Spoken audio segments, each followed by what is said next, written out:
Let's watch the Jimmy video. Gielinor, the medieval fantasy world of RuneScape that we've been clicking our characters around in for the last 25 years. We learned every single region inside and out. We know exactly where every monster's lurking. We located every resource and learned what to do with them. We figured out how to acquire all the weapons and armor we'd ever want. We have gotten comfortable with the world of RuneScape. In fact, when I talked about the best and worst cities in RuneScape, a lot of you seemed pretty confident that you would thrive if you were thrown into Gielinor, knowing exactly where you'd live, how you'd live, what kind of job you'd have. It just seems like you guys already have it all figured out. Guys, I would definitely live in Gwyneth, just right here north of Prif, north of the Elven City. Right here, I'd go out to the dock and fish. You know what I mean? I'll show you guys on the map here.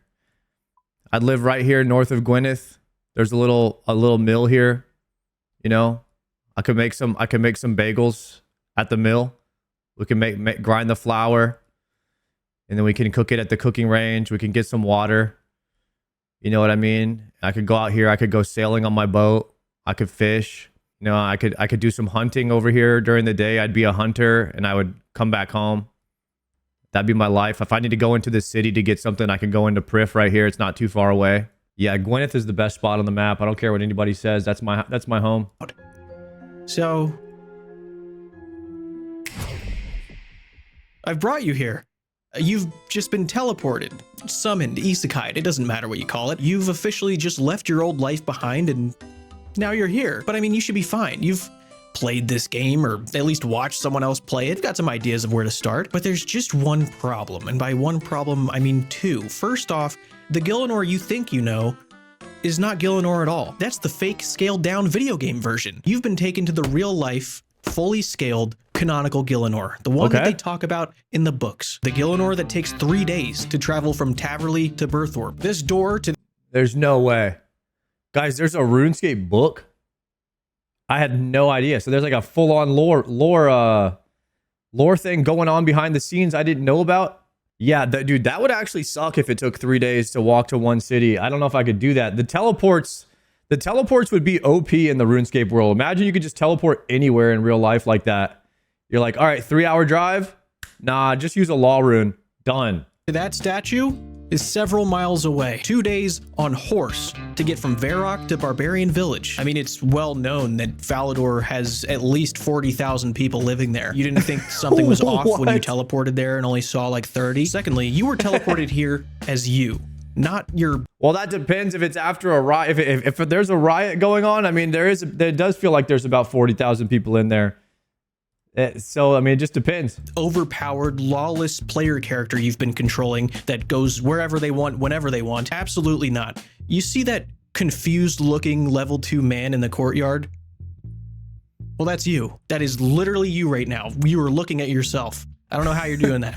There you are. You are a level 2 man in a medieval fantasy setting with real distances and real consequences. Welcome to Surviving Gielinor, the very first RuneScape series where you are the main character. Do you think you have what it takes to become an adventurer and survive this true version of RuneScape? I'll be by your side analyzing every possible route, weighing the risks and rewards of this true scaled RuneScape that none of us have ever explored before. This is your journey, your decisions, and your consequences. I'm only here to lay it out in front of you. I wish you the best of luck. What a crazy idea Jimmy had. Absolutely gonna need it because you've just spawned in. I'm very, very interested to see how he does this, man. This is a very unique idea. I don't think anyone's done this before, to my knowledge. And I'm just like really intrigued. I don't know what's about to happen.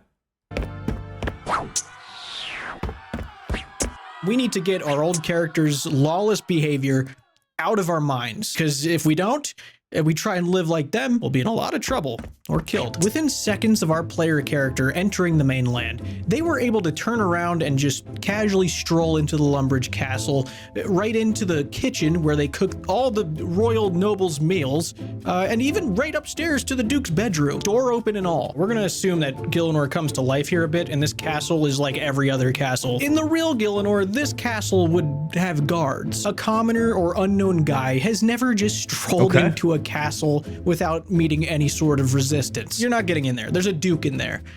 That's second in line, right under a king in the tiers of nobility. These doors are not open to the public, and his bedroom is definitely not open to the public. Just face the other way. You are not getting in the castle. As we look out to the Lumbridge courtyard, you can see 4 or 5 NPCs wandering around. Lumbridge would have hundreds, possibly thousands of residents. Keep that in mind. Everywhere we go, there's more people than you see. You might notice there's an imp wandering around this courtyard, and it would be your first sight of something from a fantasy world, which I'm sure like 99% of us would be a little freaked out. I mean, it's a baby demon guy, and he's holding a knife. Did you know that? Have you ever looked that close at them?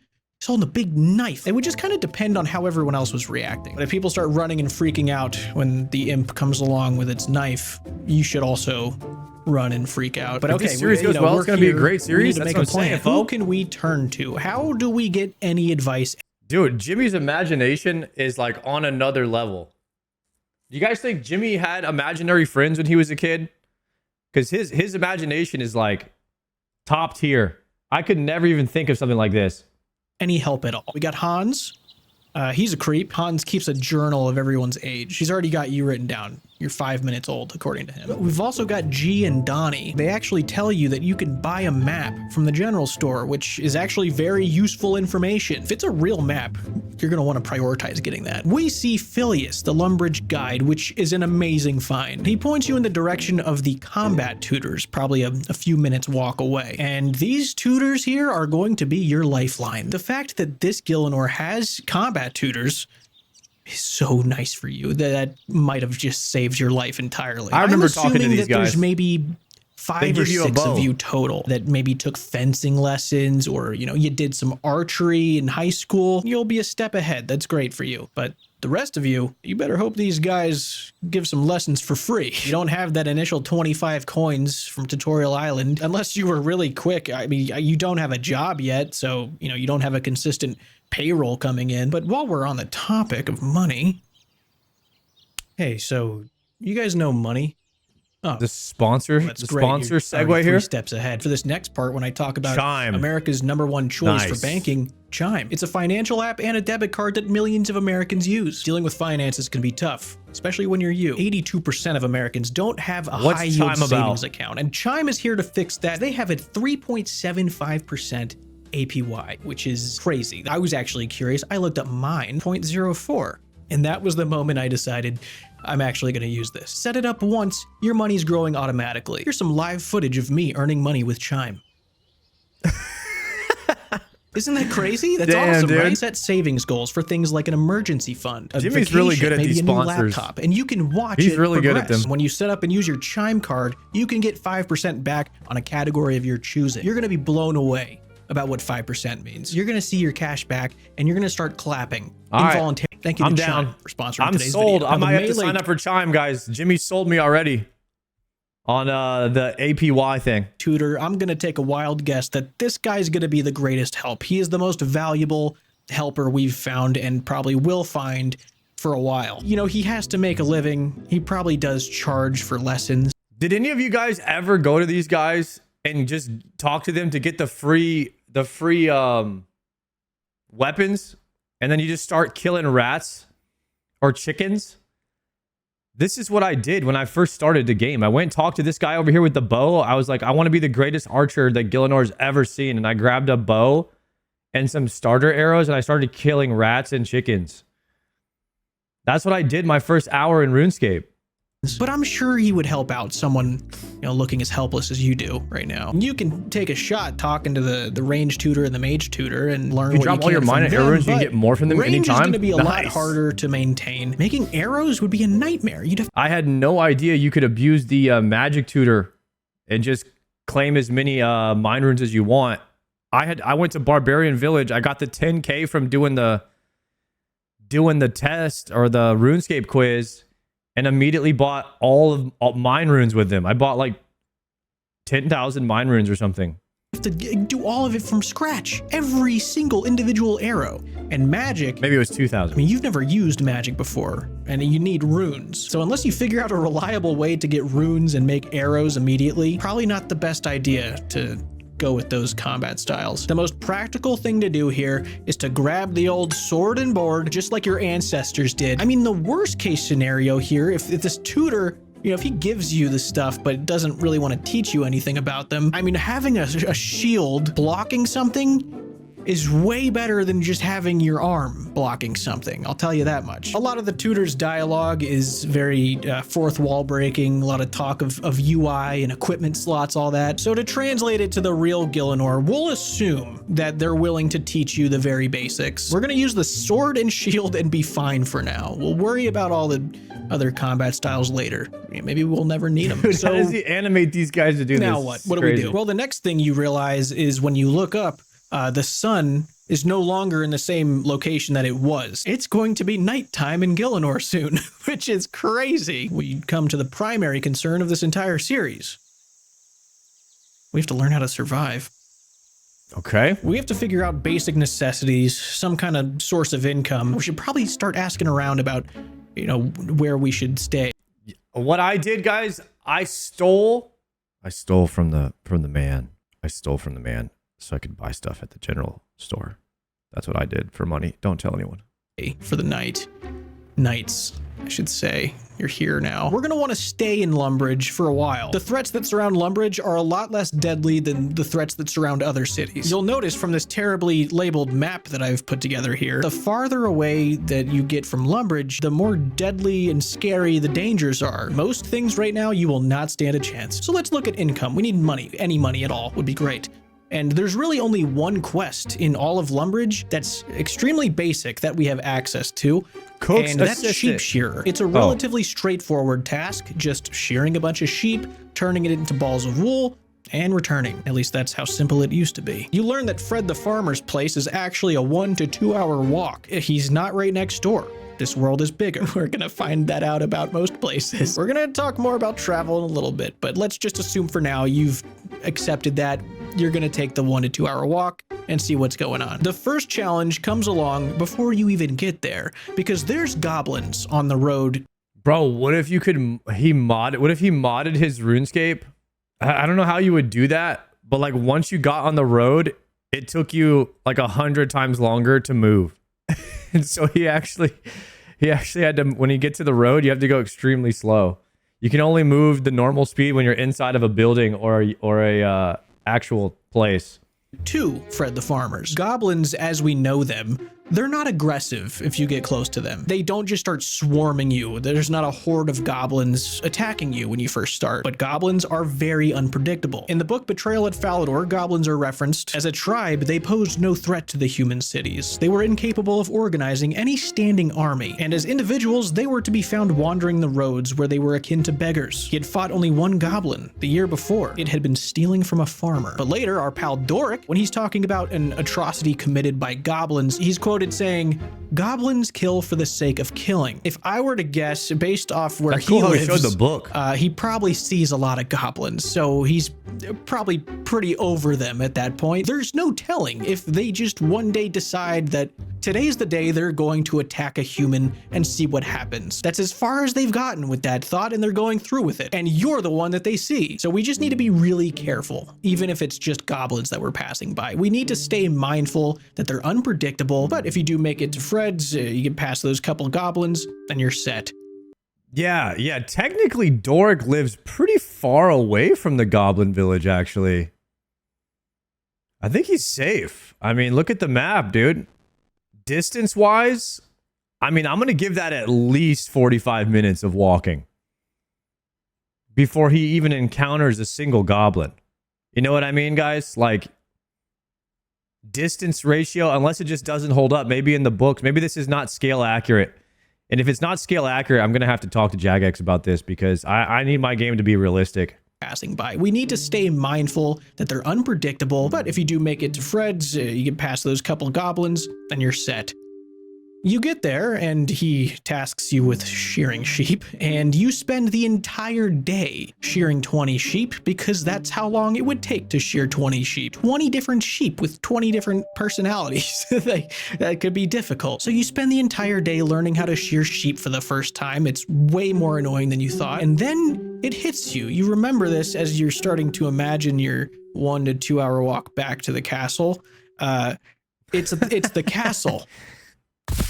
You're not allowed in there. That's where the spinning wheel is. The next nearest spinning wheel is in Falador, which... That's 3 day. That's just really crazy. We're going to assume that he's able to write you a permission slip, basically, requesting your entry to the castle so that you can do this task for him because, you know, he's a well-known Lumbridge guy, I think. He might not be. I don't know. We're going to try it, though. He writes a note that spells basically everything wrong because he didn't receive a proper education, and you begin your 1 to 2 hour journey back. You sneak back past the goblins, and you make it back to the castle. When you get there, they basically interrogate you, and they really don't want to let you in, but eventually they get sick of you, and they give you an escort to the spinning wheel. And now you're in front of a spinning wheel, which you've never used, because why would you use one? Lucky for you, the tutor's still in there. He was just about to go home to his family after a very long and stressful day, but you really need to know how to use that spinning wheel, so you beg him, and he agrees to stay for a second. As you start asking questions, you quickly realize that the method of spinning balls of wool that your player character did is complete utter bullshit. It skips about 3 steps in a very long, tedious process. You've got to clean it, you've got to wash it, and then you've got to card it, which I didn't even know what that meant till I saw videos of it. It's crazy looking. Then you can put it on the spinning wheel. This task, which you remember taking 30 seconds, is now an all-day task. And that's a problem because it would appear the sun is going down now. You've been out all day doing this quest. So you begin this very tedious process of cleaning. I have never seen how they get the wool off the sheep, let alone clean the wool or whatever they do to it. I'd process it. I've never seen any of this. So I have no idea what the hell that you do with wool once it's off the sheep either. Cleaning it and washing it. So now it's my first time seeing a behind the scenes of it. Hopefully it does. And you have to come back tomorrow. Hopefully they let you back in. You get escorted out the castle and it is nighttime. And you... This is a realistic playthrough of Savix's first day?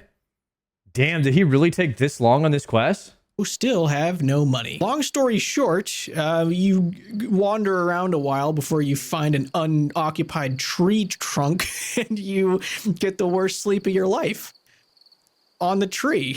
You come back to the Lumbridge castle the next day completely exhausted and overwhelmed and hit with an existential crisis that you're actually in Gielinor and you don't understand what's going on. And you go back to the spinning wheel and all your stuff is dry, so you start to card it. And that takes a really long time. You put it on the spinning wheel finally. You finally get to use the spinning wheel. You start making 20 balls of wool, which takes you another 2 hours. You finally did it. You have your 20 balls of wool. It's time to celebrate with a good old-fashioned 90-minute walk back to Fred the Farmer's. Let's do this. You hand over the balls of wool to Fred the Farmer, and he doesn't really remember you, but he does need those balls of wool, so he gives you the 60 coins that he promised. And I'll be the first to congratulate you on acquiring RuneScape Gold for the very first time. You've got 60 coins to your name, which is a lot better than you'd think. That amount actually lets you buy every single item in the general store with 34 coins left over. Now you've got to get back to town before the sun sets because somehow the day's almost over because you just did a lot of things for a lot of hours. You realize you're hungry. That works different here. Our player character had this mysterious ability to heal themselves, no matter what the injury was, by just shoving food in their mouth. I've talked about it before. Yeah. 11 years. It was the first video on my channel. I saw that video, dude. He's like, yo, so whenever we get hungry, we just slam these 3,000-pound sharks in our mouth. That's all we do. That's pretty awesome, huh? And he was making fun of that. This video is epic, dude. Well, I talked about that. It's a weird thing that we do. It's not going to work that way. You need food here because you're a living, breathing person who needs to eat food to stay alive. So you're hungry as hell. You make your way back to Lumbridge and you find an inn. We don't have an actual inn, so to speak, in Lumbridge. It's just kind of a bar. But before it was this tavern here, this building used to just be a house with beds. So if you take that house with the beds and combine it with the bar, you get an inn. So let's just say it has rooms upstairs. Every town here is going to have somewhere for travelers to stay. So you get to an inn, see. Damn, I just realized that in every hotel, there's always a bar downstairs. And it's always been that way, even in the medieval times. You go to an inn, there's a bar downstairs with food and beer. And upstairs is where you sleep. They kept that same model for all these years. I wonder why that is. There's always a bar downstairs, huh? I don't know why I never thought of that. I guess that's just a recipe for the business. The business just always works, man. People have not changed. How much should we charge you? We'll say 10 coins for 2 nights. That's what we've bought. But after the longest 2 days of your entire life by far, you finally get into a room in an inn and you get to sleep on a bed. It's not very comfortable, but it's the most comfortable thing you've ever felt for the moment. You lay there and you just ponder. You wonder what could have possibly happened. Why are you here? And then something pops into your head, this thought, a very important thought. You've just completed a quest and you received the 60 GP reward that comes with completing that quest. But you also recall every single time you've done that quest, you're handed 150 crafting XP. Did you gain XP today? Are you able to earn XP? Is there levels in this world? Do they exist? There's no interface anywhere. You gotta figure this out. This is I would say you definitely level up in real life. Like every day I wake up, I level up my handsomeness. You know what I mean? I look in the mirror, shave my head, make sure it's bald, and then boom, another level. So it's just every day I get better looking. Same thing for this guy in the real world. I feel like he did a task. Maybe he leveled up his endurance because he walked a long way and he got better at his people skills, talking to the farmer.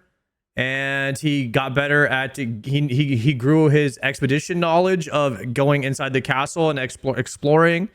And then he also learned how to do some sheeping or wooling or shearing or whatever that's called.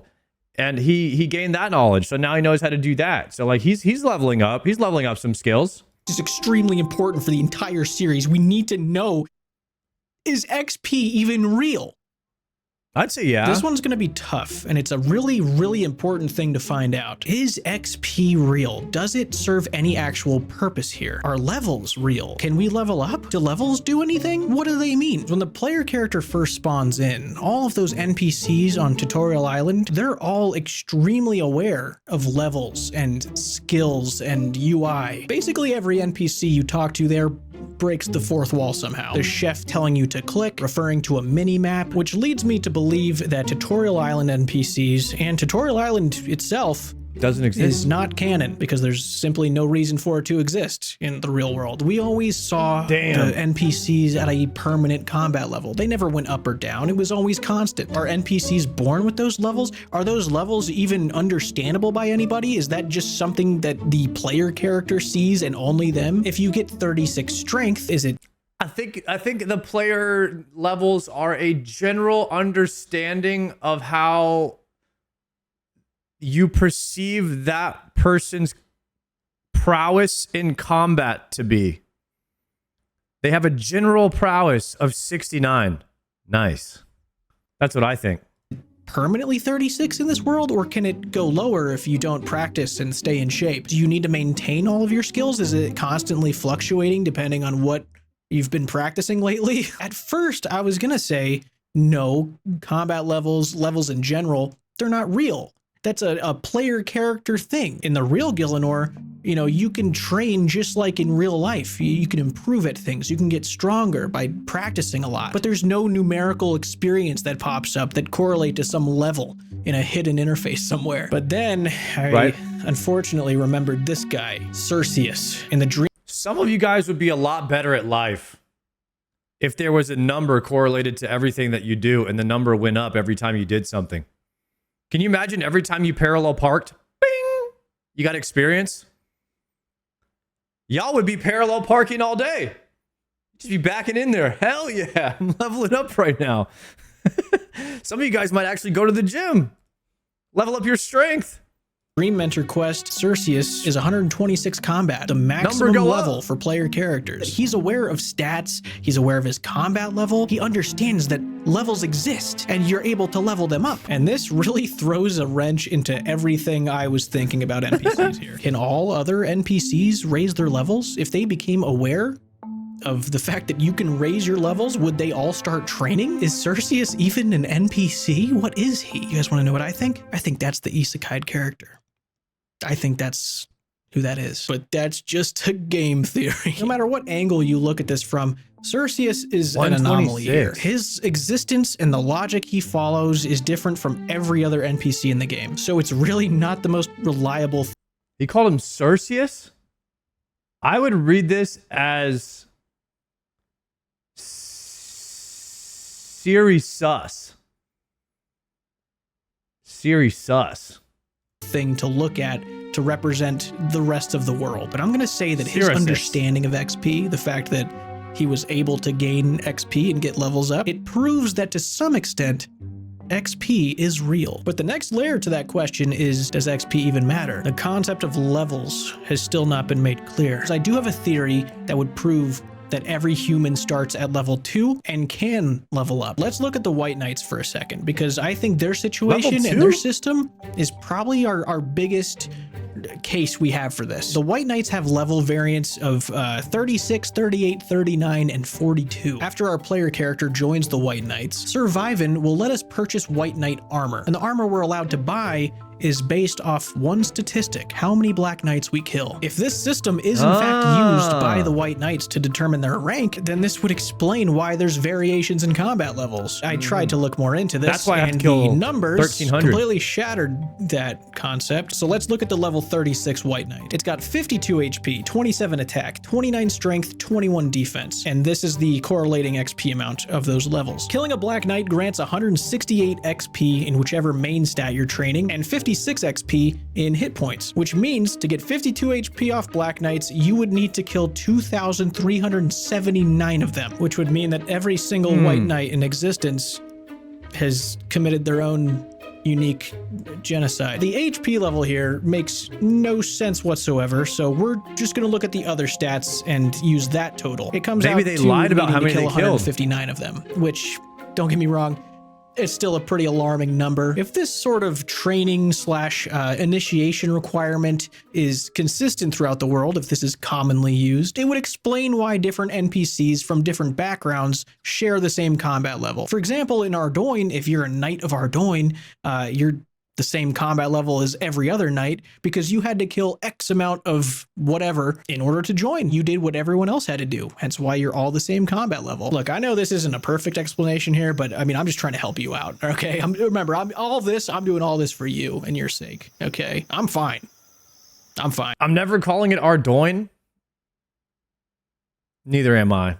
That just doesn't sound good or right. It's your problem to deal with. Back to our dilemma here, as we've just our thought about me. this as you lay in bed. You do need to figure out what you're going to be doing next. You have memories of the quests that you've done in the past, and you have a rough idea of where they would be started and what you'd have to do for them. But now that you know that Gielinor is much larger than you would ever hope for it to be, you have to start considering the risk versus reward for every little quest, every adventure that you decide you're going to go on. And as of right now, there's no guarantee that XP is actually rewarded for quests. I mean, we don't know if that crafting XP even happened. We just know that it did in the game world. But you're an adventurer at heart, and you know that you don't. Speaking of Dougie, do you want to teach us how to Dougie? Guys, I have no memory of that. I'm a level 2 man in Gielinor. I don't know what you're talking about. Want to stay in Lumbridge forever. I mean, dude, this is Runescape. This is the Gielinor for real. Dude, we gotta go see it. We have to see Gielinor. We do. I mean, come on. How dangerous can it be? Yeah, so we're all in on the scale theory, which, I mean, it's not ideal for you, but that's where we are. It's what happens, so we're dealing with it. Let's look at some examples of scale theory that I, again, have terribly labeled and drawn. I'm gonna do. So he says that this, because he's kind of pitching this like this is us, like this is the audience. Is he gonna allow the audience in the comments to say what activity that we decide to do next in the next episode? Because that would be sick. Do my best to try like and find more references in all of the novels to get an idea of how far away everything is. I If haven't any looked of you at the guys have description yet. read the newer books, not the T.S. Church ones, but the ones that came out somewhat recently. If you know of any distance references in there, let me know, because I would really, really love to actually map out every known reference and have a map. Guys, I'm thinking we go along as we start thinking about what you want to do next, because we'll write it in the comments and we'll see if we get likes on it. But I'm kind of thinking that we do the cow quest. I think that'd be a good idea. we start traveling, I'll probably try and update a map of some sort, lay out some sort of reference for how long it is to travel, estimated travel time. And a lot of the references in the first place are just extremely vague because they're just making it up. If I need to, so will I. By the way, I know this might be a little shocking to some of you, but I want to let you know. Okay, brace yourself. Horses are canon. There's 159 mentions of horses in Betrayal There's no at Falador, horses in RuneScape. and none of them are talking about how there's no horses. Not a single one of them is stating, I really wish there was a horse in this world. There's carriages, knights ride horses. Horses are very real here. So if distance is ever described why are there no horses in RuneScape? Days of traveling, there's gonna be a lot of estimates, a lot of ballpark guesses, but we will all work together and figure this map out. Anyway, back to you in Lumbridge. You wake up the next day and you step outside and you freak out a little bit. What do you do next? One of the other quests that you've done a bunch of times nearby is Restless. You mean hornless unicorns? What if the unicorns are horses and we put horns on the horses to pretend that they're unicorns? Ghost. And in this Gielinor, that quest is so much scarier. In Restless Ghost, you are sent all the way through the Lumbridge swamp to talk to Father Ernie, and just eyeballing that's gonna be a treacherous that is not journey. close. I would guess that's well over a full day of travel through the swamp. And this swamp, not a safe place.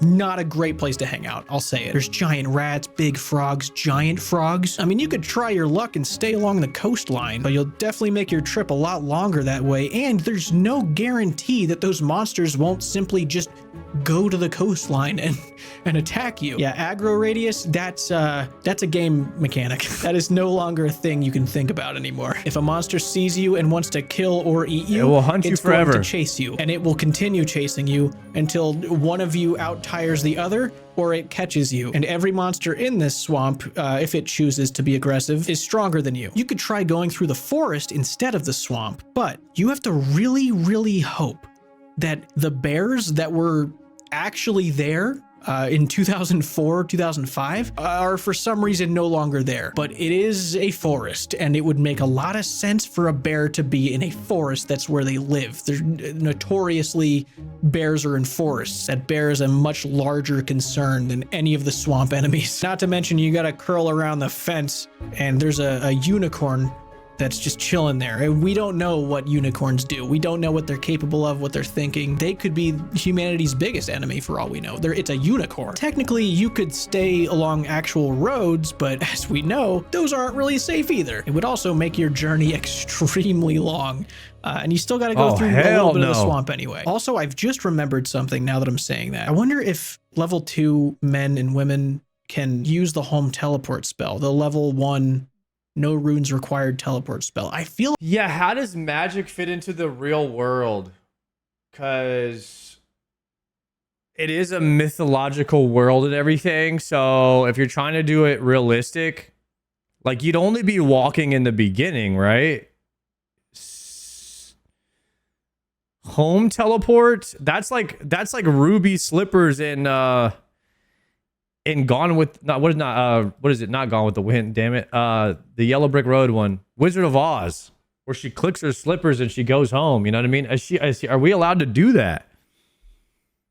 I don't know. I don't know if we're allowed to do that. Let's see what Jimmy decides. I feel like they might be able to, but I don't know. That could change everything. We'll have to decide that. There's not a lot of information on that spell. Even if you do make it all the way to Father Ernie and all the way back, then you have to go to the Wizard's Tower, which is basically just a slightly longer journey than Father Ernie's place was. And then you have to get down into their basement, which I don't know if they'll let you down into. And then you've got to do the scariest thing that you've ever done for as long as you've existed and steal a skull while a warlock chases you. If you're confident in your ability to sprint faster than a warlock, however fast that thing actually moves, and we don't know how hard that thing hits, but if you're level 2, it's probably gonna hit you pretty hard. You could go for it, but pretty big risk. Gotta make it out of that basement alive. Is Restless Ghost worth it? I think for some of you, just being able to talk with ghosts, it would be enough to make it worth it by itself. But what I'm wondering how prayer works here. 3 days for this quest is the real deal, and it gives XP. It gives you 9 prayer. And I don't know what that means in this world, but surely someone in the comment has already metagamed travel time and ease of access for applying RuneScape to a real life situation as according to the books, and they've already mapped out a full Bodhi guide on this, right? Surely someone's already done this. They've literally taken this thought and they've chat GPT'd the crap out of it, and they've already decided which quests are worth it and which order, and it's probably already solved. I swear someone's done this. Anyway, we can continue. 9 prayer is pretty nice to have. If you have access to any prayer at all, that's a huge plus for you. That's big. Early on in Betrayal at Falador, Ceramic Vars, he prays to Sardaco. Something in his body answered his prayer in some way, shape, or form. And he felt pretty surprised when it happened. So that leads me to believe that people aren't really aware of overhead prayers. That's probably not a thing. I think the problem is that nobody really knows what the prayers are, what the real ones are. No one's ever said the exact word or thought the exact thing that the prayers are. Because the player character, they just have access to some book that tells them every exact thing and what each one does. Everyone who prays in real Gielinor, they kneel at an altar and they start saying a whole bunch of paragraphs to the gods. The gods are probably like, shut up. But luckily, we can test if prayer works. This is a big moment. This is going to tell us a lot. You head to the Lumbridge church and you go in front of the altar and you say out loud, thick skin. And nothing happens. What? But then suddenly you start to tingle, a warm feeling soaring through your body. Something is happening. Puberty? Oh. Prayer is very real. The other P. And also your prayer's level 1. Welcome to your first choice. Your first time picking a path. You all get to make a choice of what direction to head next. There's a poll to go to in the description, and I have a bunch of options. For now, here's the choices that I'm thinking about, and you guys can vote on which one you want to do. These options What are the choices? Alcard route, pay the toll, skip Restless Go. Alcard route, north entrance. Varrock route, Restless Go through the forest, Restless goes through the swamp. So you get to choose. Okay, but we don't get to put the input. We get to choose. It's a multiple choice, not an open, not a fill in the blank.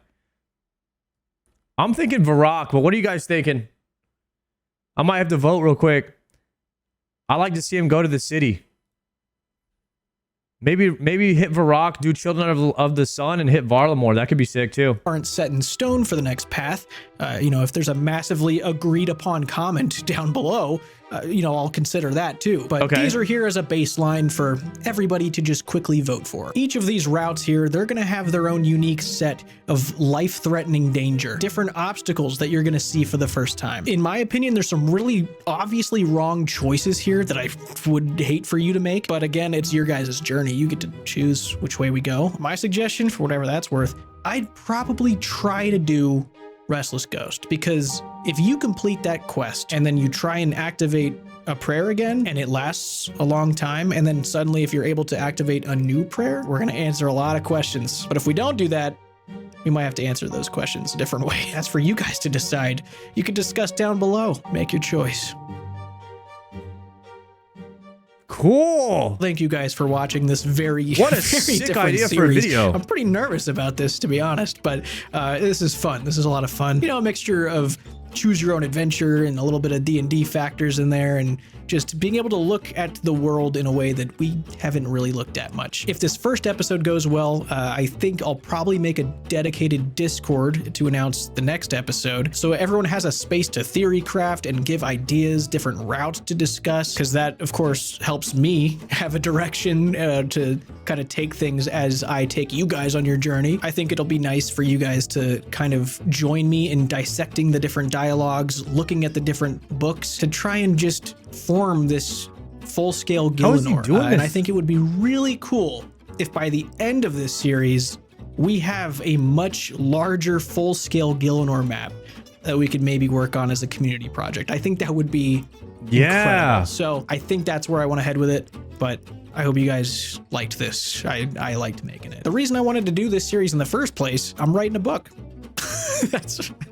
I started writing a book set in the RuneScape universe for fun. It's not this scenario, you know, it's not like an isekai thing, but it really made me want to look closer at the world. Initially, this video was going to be just, can you survive RuneScape real fast, real quick? But then there's so much to consider that I was like, this could be a whole journey. So I think that's where I want to go with it. I think this could go. But yeah, I want to write a book in the RuneScape different universe episodes and just make it super accurate and use the world that we kind of developed together here in this series to translate into what a real scaled Gielinor looks like. So we'll have our story here while I write a totally different one behind the scenes. But that's it. That's all I got. Take it easy, everyone. So sick, man. Dude, this is one of the most creative ideas I've seen, man, in the RuneScape section. And the fact that he's like incorporating, you know, the audience as the character was really smart. Dude, Jimmy plays and thinks just so differently than everybody else. He's definitely a one of a kind in the RuneScape space and in content creation altogether. I really enjoyed this video, and I think he should do as many of these videos as possible because I think they're going to do really well.